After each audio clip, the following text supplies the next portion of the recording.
Hello student, आप सभी का हमारे YouTube channel math tricks with Nawab sir और आपका स्वागत है।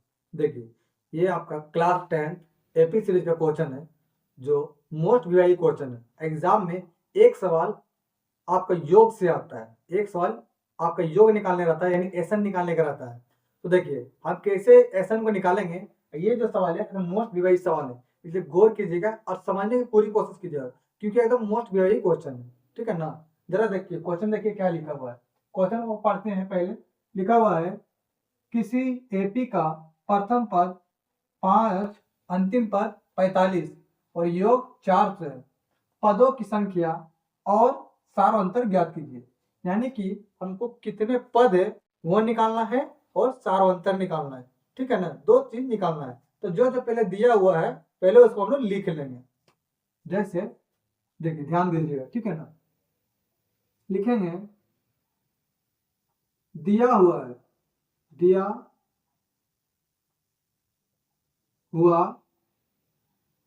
है, दिया हुआ है। ठीक है, क्या कर दिया प्रथम पद। प्रथम पद को हम लोग ए बोलते हैं। प्रथम पद को क्या बोलते हैं? ए। तो ए बराबर कितने दे दिया? 5। प्रथम पद को ए बोलते हैं और सार्वंतर को डी बोलते हैं और योग को एसन बोलते हैं। ठीक है, जरा गौर कीजिए। फिर लिखा हुआ अंतिम पद। अंतिम पद को हम लोग लास्ट टर्म बोलते हैं। अंतिम पद को लास्ट टर्म बोलते हैं और उसको हम लोग डिनोट करते हैं एन से। किससे डिनोट करते हैं? एन से डिनोट करते हैं। तो एन बड़ा कितना हो गया? 45। और अंतिम पद को एन से भी डिनोट करते हैं और एल से भी डिनोट करते हैं। ठीक है ना, यानी एन भी होता है अंतिम पद और एल भी जो होता है अंतिम पद होता है। ठीक है, जरा गौर कीजिए। तो यहाँ एन कितना दिया हुआ है? 45 अंतिम पद। योग, योग यानी जो दिया हुआ है एसन दिया हुआ है। एसन बराबर मेरा कितना दे दिया है? 400। अब क्या बोल रहा? पदों की संख्या। पदों की संख्या यानी हमको एन निकालना है। पदों की संख्या यानी एन निकालना है। तो एन बराबर मेरा क्या हो गया? 1। यानी हमको एन निकालना है। और क्या निकालना है? सार अंतर ज्ञात कीजिए। सार अंतर यानी डी। हमको इसमें दो सवाल निकालने के लिए कहा गया। मैं तमाम स्टूडेंट से कहना चाहूंगा कि आप शुरू से ही देखें और अच्छे से देखें, सिस्टमेटिक तरीके से, तभी आपको पूरा क्लियर समझ में आएगा और एग्जाम में आप अच्छी तरह बना पाएंगे। ध्यान दीजिए।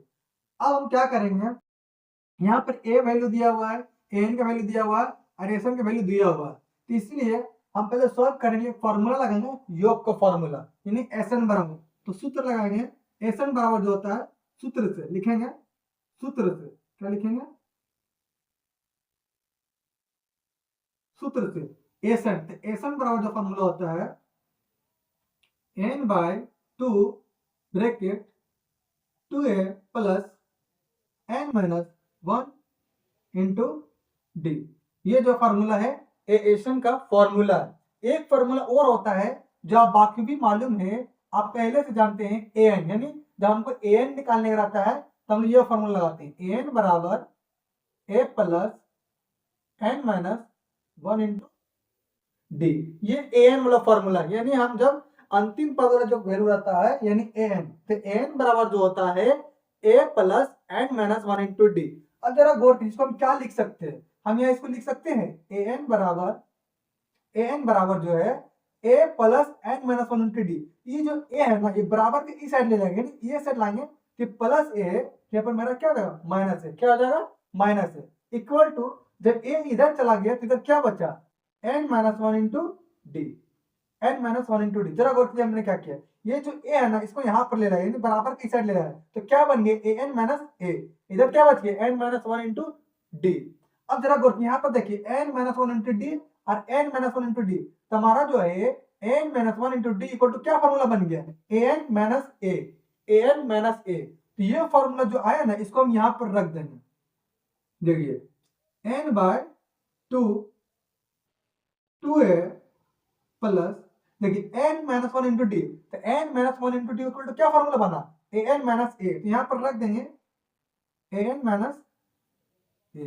ठीक है, समझने की कोशिश कीजिए, टेंशन दीजिएगा। n by 2। अब देखिए 2a में एक एक घट गया, 2a में एक एक घट जाएगा, कितना बचेगा? a बचेगा। यहाँ पर लिखेंगे a plus an।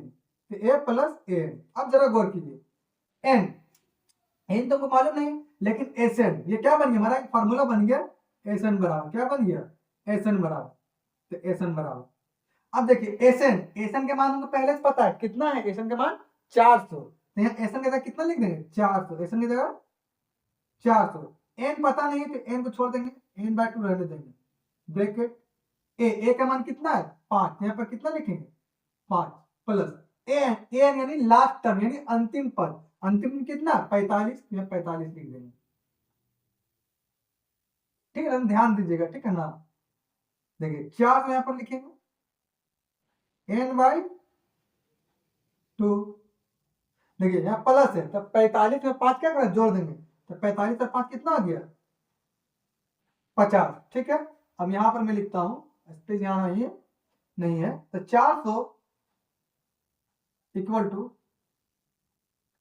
N by 2 into, देखिए ये ब्रैकेट में है यानी यहाँ पर मल्टीप्लाई यानी इंटू में 50, तो 2 का पावर 50 काटेंगे, कितना रुपये कटेगा 25 बार, तो लिखेंगे 400 इक्वल टू एन इंटू 25, 25 को यहाँ पर क्या करेंगे डिवाइड करेंगे, तो लिखेंगे एन बराबर 25 जो है यहाँ पर डिवाइड हो जाएगा 4 से बाद 400 डिवाइड बाय 25, 5 से काटिए 25, 25 5 अठी 40 0, फिर 5 से काटेंगे 5 के हम 5 16 25 80, तो कितना आ गया एन बराबर 16, ये नीचे एक का कोई वैल्यू नहीं रहता है, 16 बाई 1 इक्वल टू 16 होता है, तो मेरा एन का मान क्या हो गया 16, एन का मान 16, हमारा देखिए एन का मान निकल गया, 2 सवाल निकालना, तो मेरा एन का मान क्या हो गया निकल गया, अब हमको क्या निकालना है डी, तब लिखेंगे, अब ये फॉर्मूला लेंगे हम लोग जानते हैं, ठीक है ना, अब लिखेंगे एन बराबर,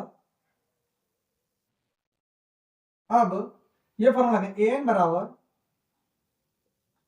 A plus N minus 1 into D, N कितना दिया हुआ 45, या 45 लिख देंगे, ए कितना दिया हुआ 5, ए का मान कितना 5 लिख देंगे, प्लस एन माइनस 1, एन कितना आ गया 16, 16 लिख देंगे, into 16 minus 1 into D, D के मान तो पता नहीं है, डी के मान तो भी निकालना है, तो डी को छोड़ देंगे, अब देखिए 45 हो गया, ये 5 को इधर पर घटाएंगे, 45 माइनस 5 इक्वल टू क्या बचेगा 16 में जाए कितना बचेगा 15, 15 डी, ठीक है। यहाँ घटाइए 45 में 5 जाए कितना बचेगा 50, 45 में 5 जाए कितना बचेगा 50 इक्वल टू कितना आ गया 15 डी, 50 इक्वल टू 15 डी, ठीक है ना, 50 इक्वल टू कितना गया 45 में हम 5 घटाएंगे, सॉरी यहाँ पर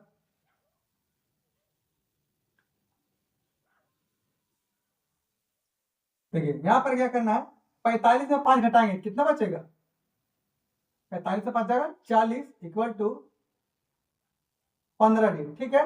तो डी का मान निकालना, तो 15 को 40 से डिवाइड करेंगे, क्या करेंगे डिवाइड करेंगे, तो लिखेंगे 40 बाई 15 कहाँ से देंगे डिवाइड में 15 इक्वल टू डी, अब 5 से काटिए 5 दिया 15 5 अठी 40, डी बराबर कितना निकल गया 8 बाय 3, 8 बाय 3 यानी 8 बाय 3 यानी 8 बटे 3, अतः अतः हम बोलेंगे अतः n बराबर कितना है 16, n बराबर 16 तथा d बराबर 8 बटे 3, ये मेरा क्या हो गया आंसर हो गया,